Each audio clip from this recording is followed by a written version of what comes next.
Convido você a abrir sua Bíblia em Gálatas capítulo 3. Gálatas capítulo 3. Nós vamos ler do versículo 15, nesse momento até o versículo 19. Gálatas 3, 15 a 19. Eu vou ler os versículos ímpares e peço que a igreja leia os versículos pares. Fala assim: irmãos, falo como homem, ainda que uma aliança seja meramente humana, uma vez ratificada, ninguém a revoga ou lhe acrescenta alguma coisa.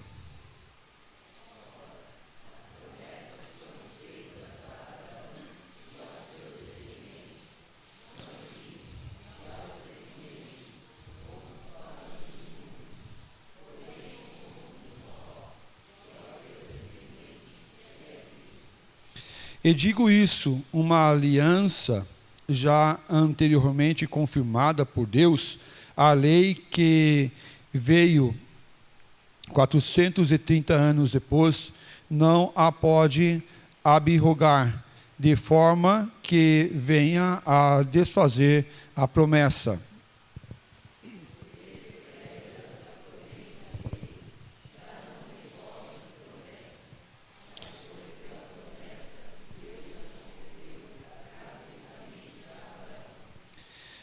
Qual, pois, a razão de ser da lei?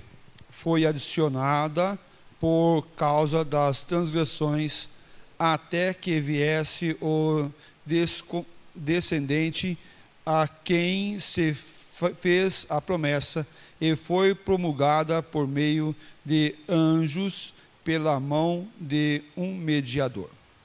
Pai, a tua palavra foi lida, pedimos que o Senhor esteja nos dando esclarecimento sobre a tua palavra, nos dando a paz e a graça que essa palavra nos traz. Perdoe, ó Pai, as nossas transgressões e pedimos, ó Pai, mais uma vez que o Senhor venha falar conosco nesse momento. Em nome de Cristo Jesus. Amém. Meus amados, o tema que eu proponho para nós meditarmos nessa noite é sobre o Deus de promessa. O Deus de promessa. É interessante pensarmos sobre Deus e sobre promessas e sobre as suas promessas. Nós somos de igreja calvinista, reformados, pensamos, refletimos, temos a graça, a soberania de Deus como base em nossas vidas e corações. E algumas vezes nós deixamos de observar as promessas do Senhor. E ficamos apenas olhando o lado intelectual, o lado das Escrituras. E deixamos de ver essa base, essa estrutura, essa sustentação do Deus de promessa nas Escrituras para a nossa vida. É impressionante isso, né? Poucas vezes nós temos temas como o Deus de promessa ou Deus que cura nas igrejas reformadas. Mas Deus deixou de ser aquele que cumpre as suas promessas? Deus deixou de ser aquele que cura o enfermo? Deus deixou de ser aquele que traz alívio para a alma? Não, Deus não deixou. O que nós não podemos fazer dentro de uma teologia reformada é apenas ficar procurando ou correndo atrás das promessas, ou tentando, antigamente nós tínhamos aquela caixinha de promessas. Se você tem os seus 30, 40 anos aí, você lembra das caixinhas de promessa, né? Você nasceu na década de 70 ou 80 aí, você sabe do que eu estou falando. Se você não sabe do que eu estou falando, é quase igual àquele aplicativo que você olha lá o versículo do dia e seleciona um versículo, sorteia um versículo e vem aquele versículo para você, né? No aplicativo do celular, talvez para os mais novos, acredito eu, né? Teve um casal que chegou hoje aqui para falar assim: pastor, faça meu casamento, tal, e a data que eles vão casar é perto da data que nós casamos, Denise. E eu falei assim: nossa, nós casamos também em dezembro, só que dia 18 deles é próximo à data que nós vamos casar, que nós casamos. Mas eu casei em 1999. Ela falou: eu nasci nesse ano. Pronto, estou ficando velho, né? Estou ficando velho. É bem isso, né? Bem isso. Se você não sabe do que eu estou falando, saiba que eu estou ficando velho mesmo. Meus amados, mas Deus é um Deus de promessa. Deus é um Deus que tem as suas promessas e chega até nós com as suas promessas. Paulo aqui está escrevendo essa carta de Gálatas para combater uma heresia dos judaizantes, que tentavam perverter o evangelho de Cristo Jesus. Tentavam perverter principalmente o aspecto da justificação. O aspecto da justificação, que na visão do apóstolo Paulo e na visão bíblica, a justificação não é pelas obras dos homens, mas sim pela obra de Cristo Jesus, e que o homem não tem a ação na sua justificação, mas que Cristo tem total e completa ação na justificação do homem. E esses judaizantes trabalhavam que sim, existe a graça, existe o amor de Deus, existe a salvação do Senhor Deus, mas o homem precisa contribuir com a sua salvação. Mas o homem precisa fazer a sua parte, mas o homem precisa fazer os seus atos para a sua salvação, contribuindo para essa salvação. Então, Deus não é totalmente completo nessa visão, Deus não é totalmente forte nessa visão. Deus, faz um pedacinho e deixa outro pedacinho para o homem fazer. Paulo está combatendo justamente essa ideia, esse pensamento nesse texto. Mas o que isso tem a ver com a promessa do Senhor Deus? Tem tudo a ver com a promessa, sim. Porque Deus é um Deus de promessa e, em primeiro lugar, Ele cumpre o que Ele prometeu. Ele cumpre o que Ele prometeu. Ele não vai deixar de cumprir a sua promessa. Ele não vai deixar de salvar os seus. Ele não vai deixar no meio do caminho. Mas aquele que começou a boa obra há de completá-la até o último dia. E o versículo 15 fala assim: irmãos, falo como homem, ainda que uma aliança seja meramente humana, uma vez ratificada, ninguém a revoga ou lhe acrescenta alguma coisa. Veja o versículo 16, continuando. Ora, as promessas foram feitas para quem? Para Abraão. E para quem mais? O seu descendente. Não diz e aos descendentes, como se falando de muitos, porém, como de um só, e ao teu descendente, que é Cristo. Então ele estava falando de Cristo. E digo isso, a aliança já anteriormente confirmada por Deus, a lei que veio 430 anos depois, não a pode abrogar, de forma que venha a desfazer a promessa. Porque se a herança provém da lei, já não decorre de promessa, mas foi pela promessa que Deus a concedeu gratuitamente a Abraão. Deus fez um pacto com Abraão e o seu descendente. E o texto bíblico está mostrando bem claro ao descendente que é Cristo Jesus. Mas essa promessa chegou até nós através, não de Abraão, mas através de Cristo Jesus.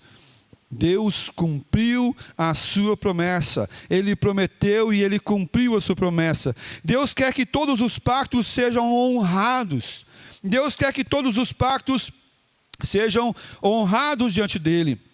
Quando nós pensamos em matrimônio, em casamento, nós desejamos que todos os casamentos, todos os matrimônios, toda a aliança realizada seja honrada, não seja desfeita, mas seja para até que a morte os separe.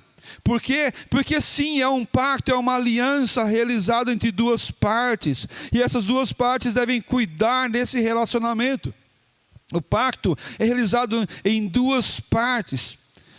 Obriga as partes a realizarem o que prometeram.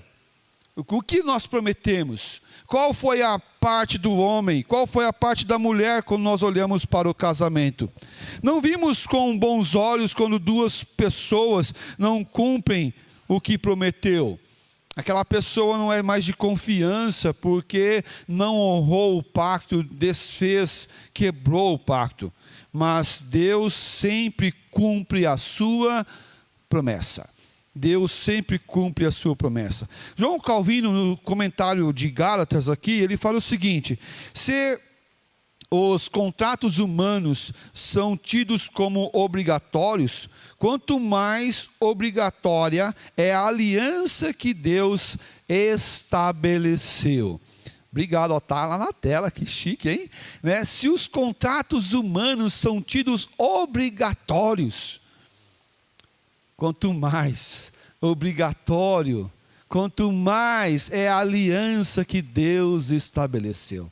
Deus é homem para que minta, Deus é filho do homem para que volte atrás, Deus é o Deus que muda.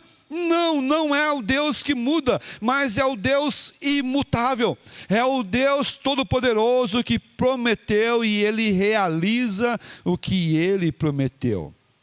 Deus realizou um pacto com Abraão e o seu descendente, mas Deus também realizou um pacto através do descendente de Abraão, Jesus, comigo e com você. Hoje celebramos a nova aliança do sangue de quem? Meu, teu? Não, a nova aliança do sangue de Jesus Cristo, aquele que verteu o seu precioso sangue para nos salvar. A promessa do Senhor vem a nós através de Cristo Jesus. O versículo 16 de Gálatas 3 fala assim: ora, as promessas feitas a Abraão e ao seu descendente, não diz e aos descendentes, como se falando de muitos, porém como de um só, ao teu descendente, que é Cristo. Como podemos saber que a promessa, que a pessoa da justificação pela fé chega até nós e não pelas obras? Como podemos saber que uma pessoa é justificada pela fé e recebe essa promessa pela fé e não pelas obras? Olhando o que o apóstolo Paulo está combatendo aqui no texto de Gálatas. Abraão foi salvo por quê? Pelas obras ou pela fé? Pelas obras ou pela fé? E ele fala lá em Gênesis: estabelecerei a minha aliança entre ti e a tua descendência no decorrer das suas gerações, aliança perpétua para ser o teu Deus e da tua descendência.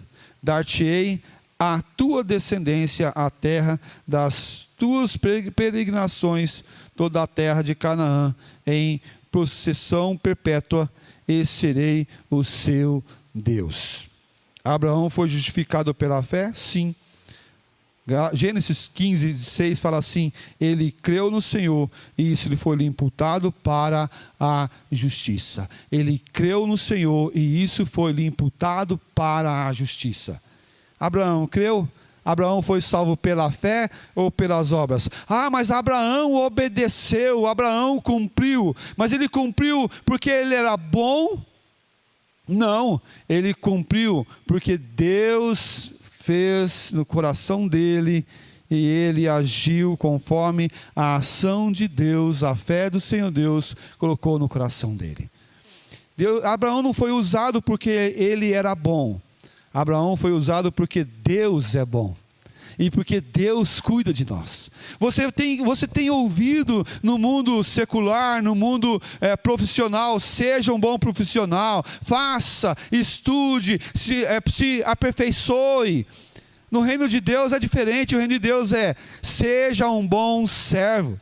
Seja aquele que o Senhor Deus quer usar, seja aquele que o Senhor Deus quer trabalhar, porque isso vem do Senhor para a sua vida. Confie no Senhor como seu pai, como o seu chefe, como o seu Senhor, o Senhor da sua vida. E sirva a Ele todo o tempo, em todo instante.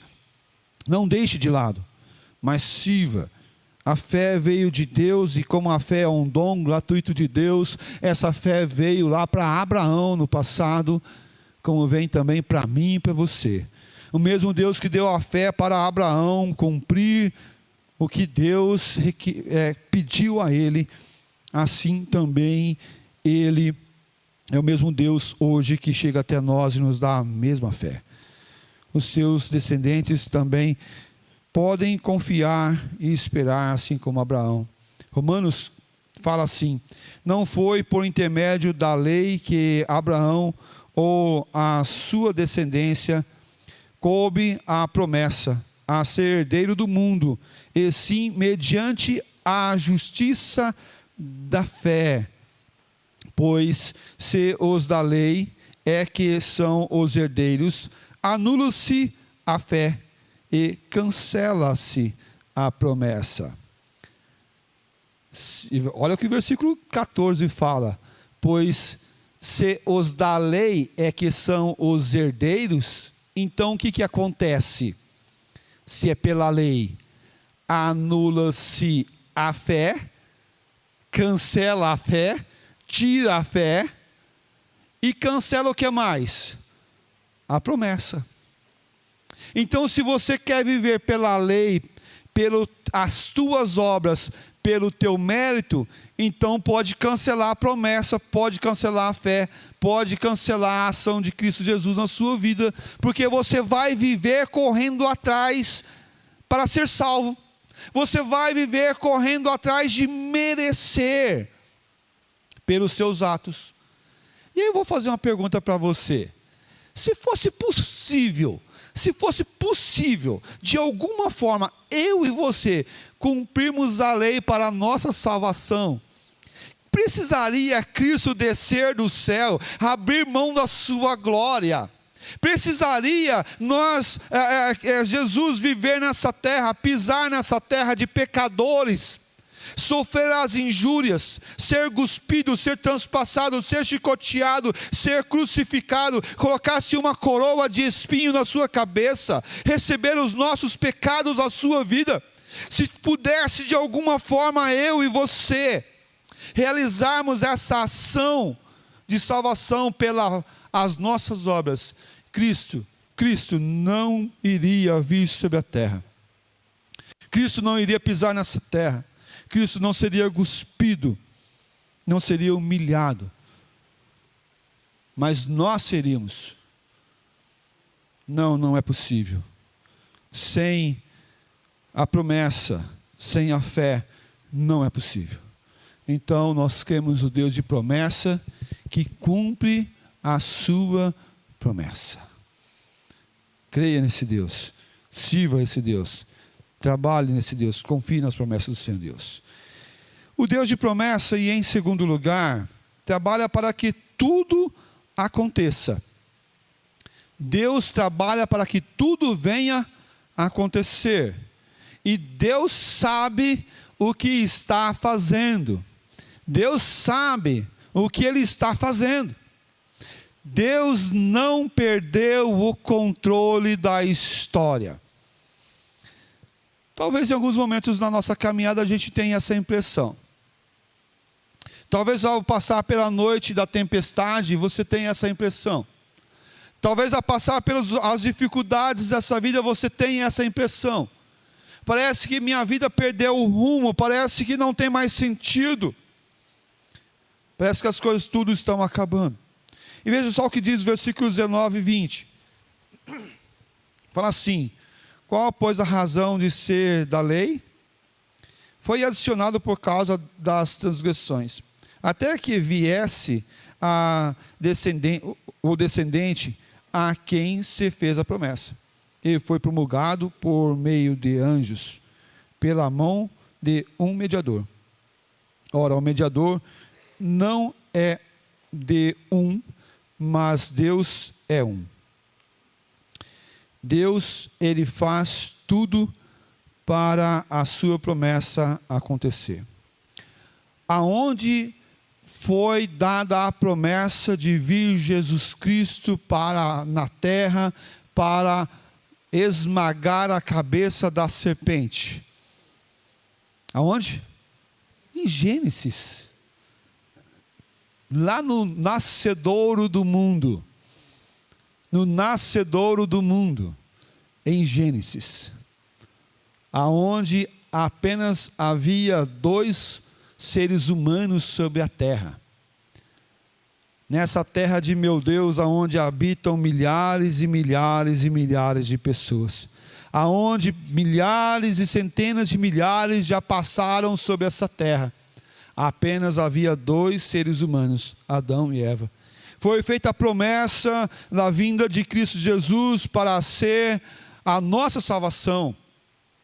Em nenhum momento da história nós vemos Deus correndo da sua promessa, ou tentando desviar da sua promessa.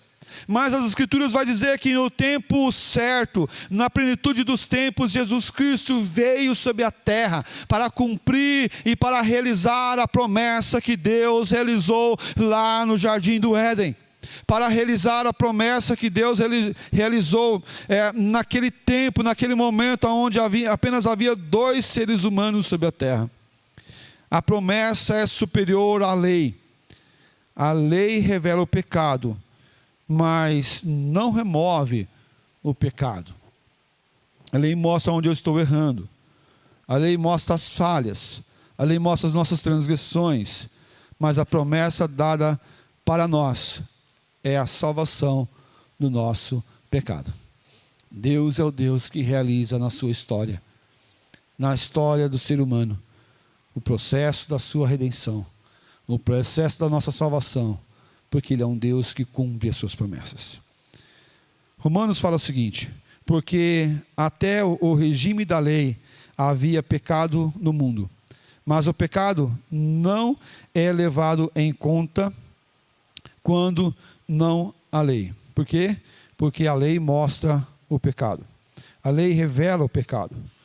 Romanos também, só que 3:20, fala assim: visto que ninguém será justificado diante dele por obras da lei, em razão de que pela lei vem o pleno conhecimento do pecado. O pleno conhecimento do pecado.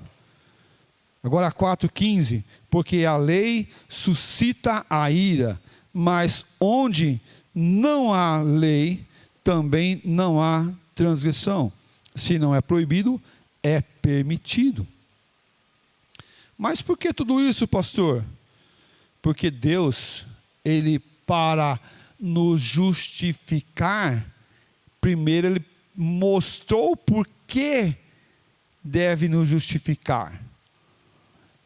É a mesma coisa quando alguém fala assim: aceita Jesus para não ir para o inferno. Somente isso. Aceita Jesus para não ir para o inferno. Aí ele fala assim: mas eu estou indo para o inferno? Por que você acha que eu estou indo para o inferno? Eu pago as minhas contas em dia, eu não faço mal para ninguém, eu sou uma boa pessoa, eu não mato, eu não minto, eu não roubo, eu estou tudo bem. Se eu não for salvo, quem vai ser? Talvez você já escutou isso. Talvez você já escutou isso. Mas você sabe o que está faltando na tua pregação? Está faltando na tua pregação mostrar que todos os homens são pecadores. Está faltando na tua pregação mostrar e trabalhar a consciência do pecado, da transgressão da lei, da necessidade de Cristo na vida daquela pessoa. Por quê?